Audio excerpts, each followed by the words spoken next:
ये जितने question discuss किए ये आपके क्वेश्चन का पार्ट नहीं होंगे। ये जितने क्वेश्चन डिस्कस हुए हैं ये आपके उसमें नहीं आएंगे।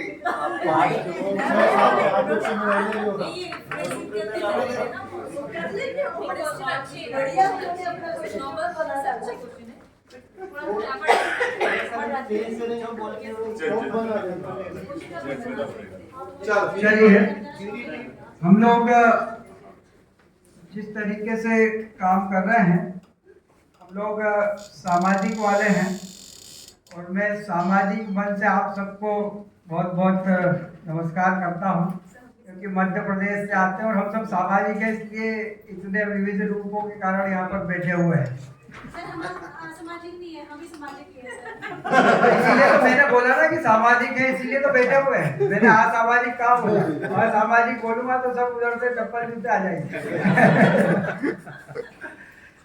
हम जिस तरीके से देख रहे हैं, हम क्लासरूम में जब पढ़ाते हैं और जब सुबह सुबह राष्ट्रगान होता है तो उसमें पंजाब, हिंदू, गुजरात, मराठा यहाँ सब दिखाई दे रहे हैं। ऐसा लग रहा है कि पूरा राष्ट्र आज क्षेत्रीय शिक्षा संस्थान में इकट्ठा हुआ है और राष्ट्र की उन्नति के लिए हम सामाजिक रूप से काम कर रहे हैं।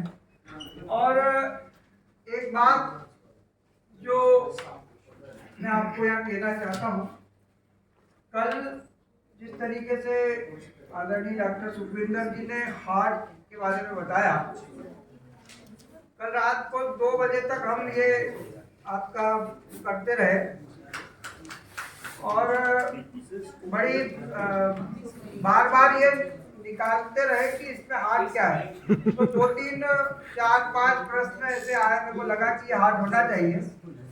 लेकिन ग्रुप डिस्कशन का कितना महत्व होता है और आपने जो वास्तव में अपनी बात को हम तक पहुंचाया, और आज वो ग्रुप डिस्कशन से जब मैंने सारे बोर्ड के पेपर देखे और जब मैंने हमारे सरदार सिंह जी का सीबीएसई का पेपर देखा, तो मुझको ये समझ में आया कि मेरे पेपर में केवल एक प्रश्न हार्ट है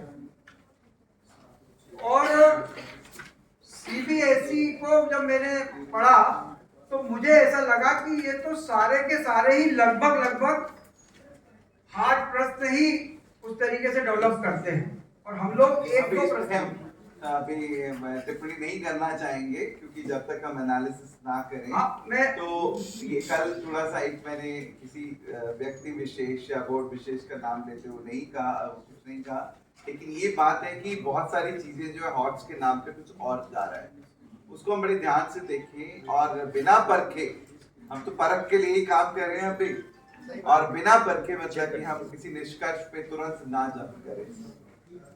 हमारे यहाँ पर अभी तक 2020 तक मध्य प्रदेश पाठ्य पुस्तक निगम की पुस्तकें चलती थी।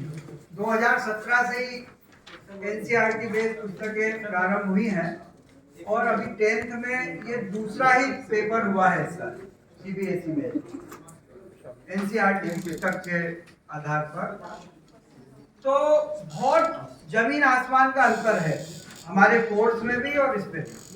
मैं वहाँ मध्य प्रदेश की उसमें भी बोल करके आया था कि अगर हमारा बच्चा एमपी बोर्ड पढ़ेगा और उससे सारे कॉम्पिटिटिव एग्जाम्स एनसीईआरटी बेस्ड होंगे तो कब बच्चा जाकर के ग्रोथ करेगा, तो इस पर भी ध्यान दिया गया था।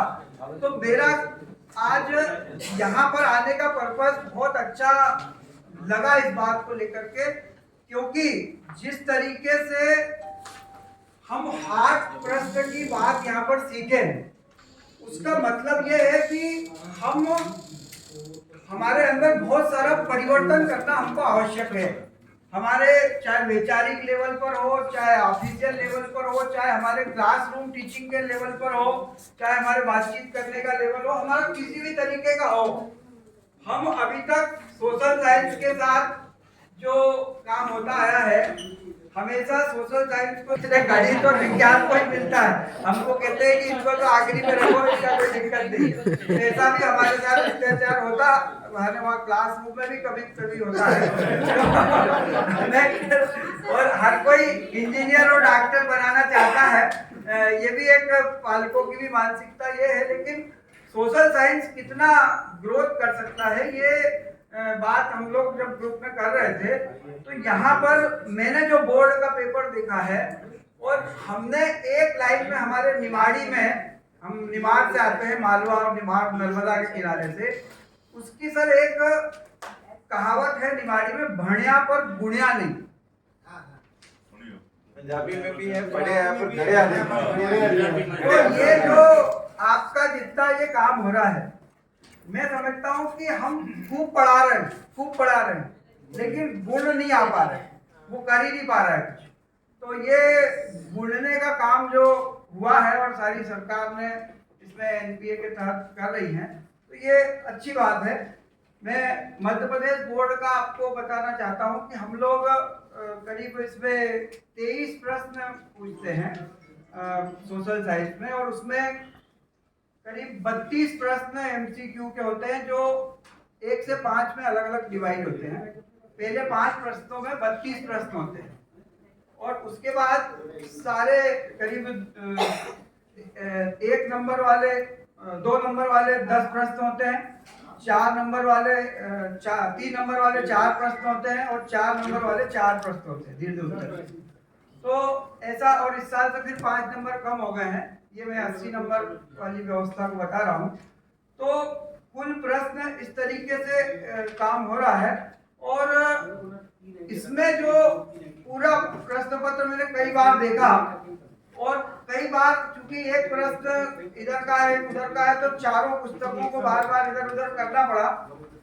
तो इसमें एक चीज मैंने जरूर महसूस की कि केवल और केवल rectification is the best preparation वाला कार्यक्रम हमारे यहाँ पर होता है।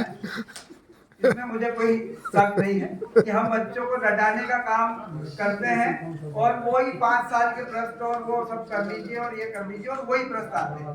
इसमें केवल एक प्रश्न जो मुझे अच्छा लगा है, जो हाथ की श्रेणी में आप लोग अगर कृपा करेंगे तो हो सकता है। लोकतंत्र में मैं बता देता हूँ, लोकतंत्र में निर्णय लेने में देरी का कारण लिखिए। तो लोकतंत्र में देरी, निर्णय लेने में देरी का कारण, तो ये वास्तव में मेरे ख्याल से हॉट इसलिए है क्योंकि उसको लोकतंत्र भी पता होगा, लोकतंत्र में किस तरीके से निर्णय लिए जाते हैं ये भी पता होगा, उन निर्णयों को किस प्रोसेस से पहुंचाया जाता होगा, पहले नीचे से ऊपर तक जाने की क्या व्यवस्था है और आते आते क्या होता होगा। तो ये सारी चीजें जब उसको पता होगी, जब भी वो इस प्रश्न को लिख सकता है। तो ये मेरे विचार से 8 प्रश्न के अंतर्गत आना चाहिए। ये सर आपकी जो उसमें भावना हो और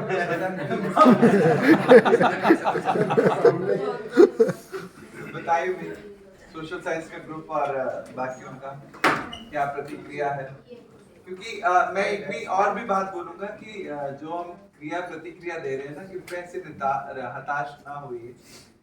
कई बार मतलब बुरा भी लगता है, मतलब स्वाभाविक सी बात है कि अगर मैं बोलूं कि मैंने 10 प्रश्न बनाए और ये चुन के लाया मैं, और उसमें से एक पे भी बोल नहीं लगती है, आप सही बात मानते हैं। मैंने आपको एक एग्जांपल दिया कि जिस एग्जामिनेशन के साथ मतलब कि हमारा जुड़ाव था, मतलब कि रिलेशन था, तो मतलब कई बार हमें 1000 क्वेश्चंस बनवाते थे, लेकिन सारे के सारे हमें हमारे काम के नहीं होते थे, क्योंकि जिस चीज को हम चाह रहे हैं ना, वो चीज उसमें मिल नहीं पा रही है। तो अचानक रातों रात ऐसा तो नहीं होगा कि एक दिन बरगद के पेड़ के नीचे बैठे और सारा हॉट्स की समझ आ गई, धीरे धीरे विकसित होगी, लेकिन शुरुआत हो गई है तो अच्छी बात है। तो और एक क्वेश्चन को मैंने और भी देखा है कि आप कुछ लेके आइए, उसको कन्वर्ट किया जा सकता है उस लेवल पे, मॉडिफाई थोड़ा नहीं बहुत हो सकता है उसको, बस ये सोचने की प्रतिक्रिया शुरू हो जाती है, क्योंकि अभी तक हम अपने बच्चों के साथ खुद ही लिबरल थे, है ना। तो अभी हम उस मानसिकता से बाहर निकले, क्योंकि अभी यहाँ पे मैंने आपको बताया कि कोई आपको रेगुलेट नहीं कर रहा, कोई आपको बांध नहीं रहा है। You are free from all these things, you have got free hands, free mind. तो फ्री माइंड, फ्री हैंड्स की अपॉर्चुनिटी को इस्तेमाल करो and think out of the box. एक चीज प्रश्न ये है कि लोकतंत्र में निर्णय लेने में देरी का कारण लिखिए। तो कारण मुझे लगता है कि अगर सिर्फ पहले कोई और बताना चाहेगा, कोई और सोशल साइंसेस सरताज जी? हाँ सर, वोट हैं कैसे बताओ?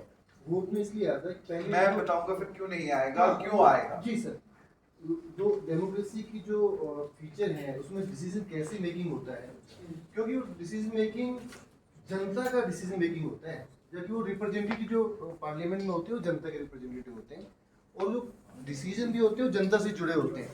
उसके प्रोज और कॉन्स जो भी है वो सब कुछ ध्यान में रख करके उसको डिसीजन करने पड़ते हैं, जबकि हम डायरेक्ट कोई डिक्टेटरशिप की तरह ये नहीं कि आज डिसीजन लिया उसको इम्प्लीमेंट कर दिया।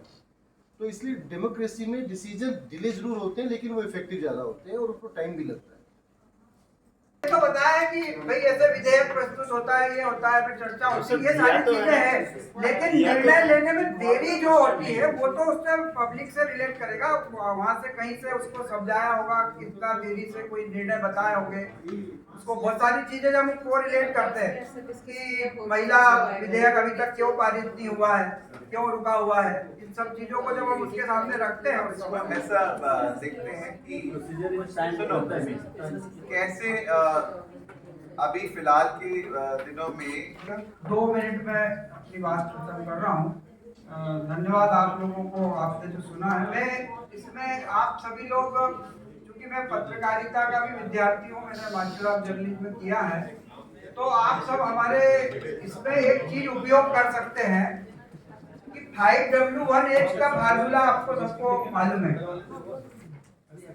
अगर हम क्लासरूम में बच्चे को ये सिखा दें तो बहुत सारी चीजें हमारे इस कार्यक्रम में आ सकती है। बस मैं वही आपसे कह के जा रहा हूँ कि 5W1H का जो है कि what, where, where, when, who और हाउ।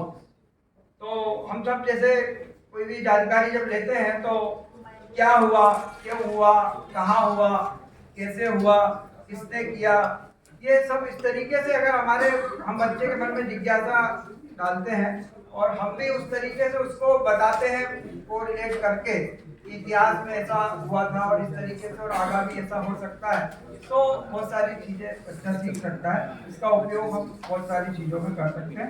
बहुत बहुत धन्यवाद। तो